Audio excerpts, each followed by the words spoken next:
আজকে দুপুরে হইতেছে আমি একটু রোস্ট রান্না করব, একটু ভেজিটেবল রান্না করব আর পোলাও রান্না করব। তো আজকে চিন্তা করলাম আমার রোস্ট রান্নাটা খুব মজা হয়, তা আজকে কম করে রান্না করতেছি একটা মুরগি দিয়ে, ঠিক আছে। আর এই মুরগিটা ছিল অনেক বেশি বড়, মানে এক একটা মুরগি আপনার মানে 1100-1200 গ্রাম করে ছিল। তো এত বড় মুরগি দিয়ে সাধারণত রোস্ট অত ইয়া হয় না, তারপরেও আমি করতেছি একটা মুরগি দিয়ে। তো আমি হতেছে শুধু ময়াদের জন্য এই পিসটা এরকম রাখছি, কিন্তু বাকি পিসগুলো কিন্তু আমাদের জন্য এই যেরকম করে কেটে নিছি, ঠিক আছে। তো এইটাকে এখন রোস্ট করব। তো চিন্তা করলাম আপনাদের সাথে ফুল প্রসিডিউরটা আমি শেয়ার করি, যেহেতু আমার রোস্ট রান্নাটা কিন্তু অনেক বেশি টেস্টি হয়, মানে আমার রোস্ট রান্নাটা সব থেকে বেশি বেস্ট হয় আর কি। তো এটাই আমি আজকে ফুল প্রসেসটা আপনাদের সাথে শেয়ার করব। তো এখানে হচ্ছে আমি একটা ফ্রাইং প্যান গরম করতে দিয়ে দিছি, এখানে চিকেনটা ভাজবো। আর এই চিকেনটা হচ্ছে মাখাবো, হ্যাঁ মাখাবো, কিছুই না, জাস্ট হচ্ছে হালকা লবণ, আপনাদের পরিমাণ মতো, কারণ রোস্টের তো ইয়াতে তো গ্রেভিতে তো লবণ আবার দিবেনি, এই পরিমাণ মতো লবণ।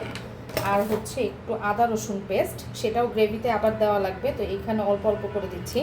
হ্যাঁ, তো আদা রসুন পেস্ট দিলাম, আর হচ্ছে দিব একদম সামান্য একটু হলুদের গুঁড়া। তো এই যে সামান্য পরিমাণে হলুদের গুঁড়া দিয়ে নিলাম, খুব বেশি না, একদমই অল্প। এখন এটাকে আমরা সুন্দর করে মাখাবো। মাখায় এটাকে হইতেছে তেলে একটু জোরে জাল দিয়ে হালকা ভেজে নিব। খুব বেশি ভাজার দরকার নেই, মানে মোটামুটি জোরে জাল দিলেই হবে, কারণ মাংস সিদ্ধ হওয়ার প্রয়োজন নাই, শুধু ভাজলেই হবে। তো মাখানোর সময় খেয়াল রাখবেন যেন খুব সুন্দর করে মাখানো হয় প্রত্যেকটা জায়গায়। হ্যাঁ, খুব সুন্দর করে হাত দিয়ে এটাকে ডলে ডলে মাখায় নেবেন। কখনো এত কম রোস্ট আসলে রান্না করা হয় না, আজকে যেহেতু আমরা শুধু বাসায় 3 জনই, এর জন্য একদমই কম একটা মুরগির রোস্ট। তো চিন্তা করলাম আপনাদের সাথে শেয়ার করাটাও ইজি হবে। তো এখানে হচ্ছে তেল দিয়ে দিছি, তেল গরম হওয়ার জন্য। তো এটার ভিতরেই আমরা চিকেনগুলাকে দিয়ে দিব।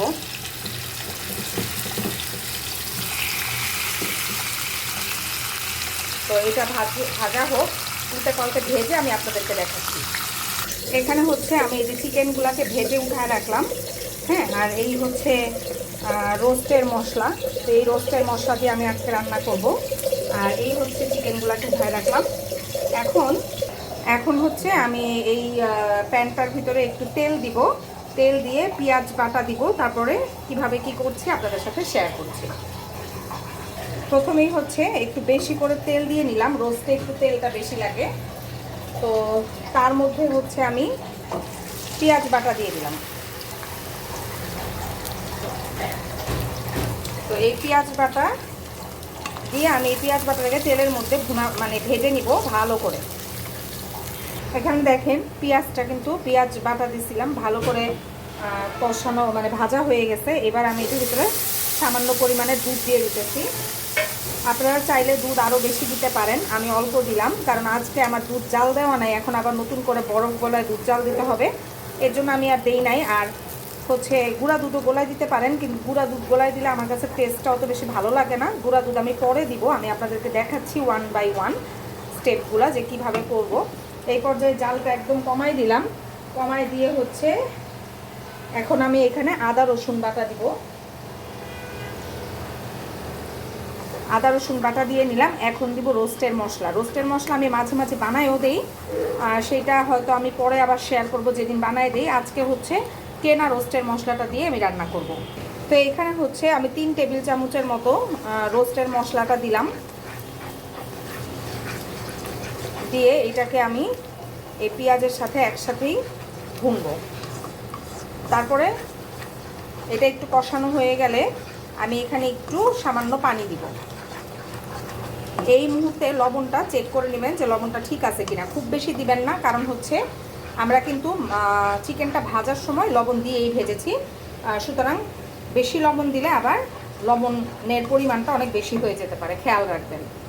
তো এইখানে হচ্ছে মশলাটা দেখেন সুন্দর করে কষানো হয়ে গেছে। এখন হচ্ছে আমি চিকেনগুলোকে এটার মধ্যে দিয়ে দিব। তো আগের থেকে যে ভেজে রাখা চিকেনটা আমি হচ্ছে এটার মধ্যে দিয়ে দিলাম।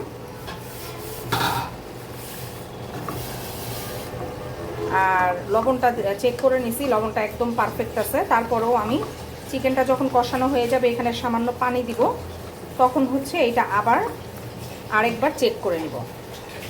তো চিকেনটা দিয়ে ভালো মতো কষানো হোক। এখানে কাঁচামরিচও দিয়ে দিচ্ছি। এখানে দেখেন মাংসটা কষানো হয়ে গেছে। এবার আমি এখানে একটু গরম পানি দিয়ে দিব, অল্প পানি দিয়ে দিলাম, একদম অল্প। এবার এই পানিতে মানে হালকা একটু ঝোলের মধ্যে মুরগিগুলাকে রান্না করব পুরোপুরি সিদ্ধ হওয়ার জন্য। হ্যাঁ, তো এইটাকে এই পর্যায়ে হচ্ছে আমি ঢেকে দিব, ঢেকে চুলার জালটা একটু মিডিয়াম আঁচে করে রেখে দিব। এটা দেখেন পানির মধ্যে রান্না হচ্ছে ঝোলের সাথে। এখন হতেছে এখানে আমি একদম সামান্য পরিমাণের একটু চিনি দিব, জাস্ট টেস্টটাকে ব্যালেন্স করার জন্য, আপনারা না দিলেও চলবে। তো আমি হচ্ছে এখানে সামান্য, একেবারে সামান্য, মানে একেবারে হাফ টি স্পুনের থেকেও কম মানে চিনি দিলাম, জাস্ট একটু টেস্টটা ব্যালেন্স হবে এটার জন্য। আর এইটার মধ্যে এখন আমি একটু টমেটো সস দিয়ে দিব। তো এটার মধ্যে হচ্ছে আমি একটু টমেটো সস দিয়ে নিলাম। এবার এটাকে নাড়াচাড়া দিয়ে মিশাই দিব। আমার কিন্তু চিকেন রান্নাটা অলমোস্ট ডান, আর অল্প একটু রান্না করব আমি। এমনিতেই চিকেনটা ঠিকঠাক মতোই গলে গেছে, সিদ্ধ হয়ে গেছে। তারপরেও আরেকটু আমি ঢেকে রাখবো, আরেকটু ঝোল শুকাবো। রোস্টটা কিন্তু দেখেন তেল উপরে উঠে গেছে, রোস্টটা কিন্তু ডান। এখন আমি এখানে কি করব, এটা সব থেকে ইম্পর্টেন্ট। হ্যাঁ, আমি এখানে প্রথম কথা, যখন নর্মালি রান্না করি তখন আমি এখানে কেওড়ার জল দিই। কেওড়ার জলটা দেওয়ার সাথে সাথে মনে হবে যে এটা একটা বিয়েবাড়ির রোস্ট, কিন্তু আজকে কেওড়ার জলটা আমার বাসায় শেষ।